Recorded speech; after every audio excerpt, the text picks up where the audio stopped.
Barrackpore police কমিশনারের আধিকারিকরা গ্রেপ্তার করলেন সাংসদ অর্জুন সিংয়ের ভাইপো সঞ্জীব সিং ওরফে পাপ্পুকে।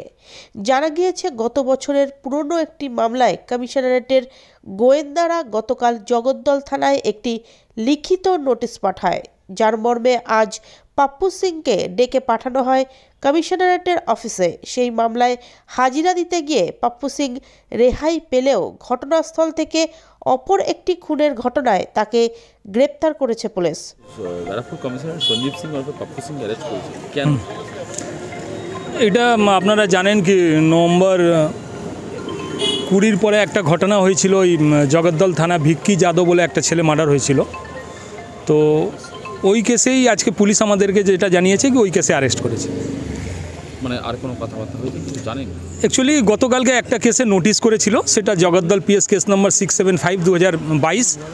ওই কেসে রাজ পান্ডে বলে একটা ছেলের উপরে গুলি চলেছিল, সেটা 14 মাস পুরনো কেস। ওই কেসে 160 নোটিশ দিয়েছিল এবং ওই নোটিশের ভিত্তিতে আমরা এখানে এসছিলাম, মানে উনি এসছিল।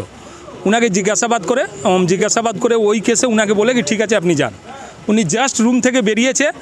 এই 481 নম্বর কেসে জগদ্দল পিএস কেস নম্বর 481/2023, যেটা ওই ভিক্কি যাদব মার্ডার কেস, ওই কেসে আয়ও ছিলেন। উনি ওইখান থেকে বলেন ভাই আপনাকে অ্যারেস্ট করা হচ্ছে, ওই কেসে আপনার ইনভলভমেন্ট আছে। কোথা থেকে অ্যারেস্ট হলো? অ্যারেস্ট এই আপনার ডিডি অফিস থেকে হলো। না সাহেব, তাহলে ওনাকে যে ডাকা হয়েছিল কি রাজ পান্ডে মার্ডার কেস, মানে অ্যাটেম্প্ট টু মার্ডার? হ্যাঁ, রাজ পান্ডে অ্যাটেম্প্ট টু মার্ডার কেসে ডাকা হয়েছিল। সেই কেসে কি উনি কি জড়িত ছিলেন? না, ওই কেসে উনাকে সাক্ষ্য মানে এভিডেন্স হিসাবে ডেকেছিল 160 নোটিশ। দাদা একটা ওনার বিরুদ্ধে বারবার এই অভিযোগগুলো উঠছে কেন? অ্যাকচুয়ালি উনার বিরুদ্ধে অভিযোগ দেখবেন ওই 2019 পরে উঠছে। 2019-এর আগে কোনো রকম অভিযোগ সঞ্জিত সিংয়ের নামে ছিল না। এইটা 2019-এ বিজেপি যাওয়া, তারপরে অর্জুনদা ওই তৃণমূল কংগ্রেসে রিটার্ন আসার পরে এইখানে যারা লোকাল নেতৃত্ব আছে তারা উনাকে মেনে নিতে পারছে না।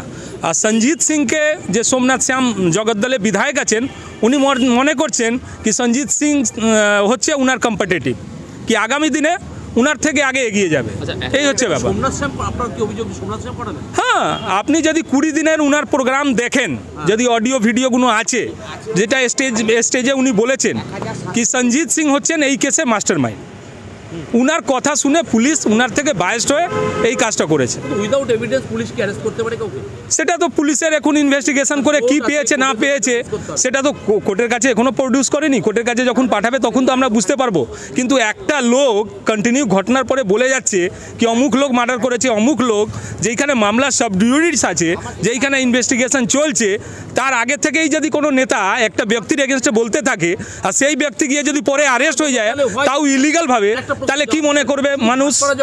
কংগ্রেস থেকেই এই যে ব্যারাকপুর সাব ডিভিশন, এইটা মিশ্র শ্রেণীর লোক। এইখানে বিহার, উত্তরপ্রদেশ থেকে, উড়িষ্যার থেকে নিয়ে, তামিলনাড়ু থেকে নিয়ে, বেঙ্গলি থেকে নিয়ে, বাংলাদেশি থেকে মিক্স কালচার হওয়ার জন্য এইখানে ক্রাইম সবসময় ছিল। এইটা নতুন করে এইখানে হচ্ছে এরকম কোনো ব্যাপার নেই।